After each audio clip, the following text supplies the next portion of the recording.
Hozir butun O'zbekistonga polietilen turbalarini ishlab chiqarib tarqatuvchi kompaniya sotuv bo'limini bepul audit qilib chiqdi.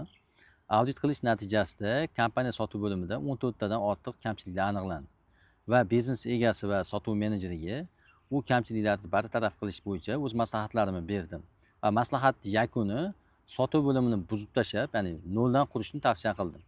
Hozir u kompaniya xarajat ustiga xarajat qilishmoqda. Ya'ni oldin sotuv bo'limini qurish uchun 3 ming dollardan ziyodroq pul sarflashgan va hozir yana 1 ming dollardan oshiqroq xarajat qilishadi. Agar siz kompaniyangizda sotuv bo'limi qilmagan bo'lsangiz va endi qilmoqchi bo'lsangiz, sizga xizmatni taklif qilib kelayotgan har qanday kompaniyani portfolyosiga qarang va ishlagan joyini, ya'ni qilib bergan joyini rezultatlariga bir qarab chiqing.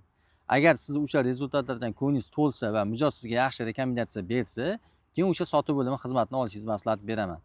Ko'pchilik tadbirkorlarimiz nimaga arzon, nimaga qimmat degan savollar berishadi. Bu savollarga qisqa qilib mana shu kompaniya holatini aytib o'tishim mumkin. Hammaga katta rahmat, kuzatishda davom etinglar.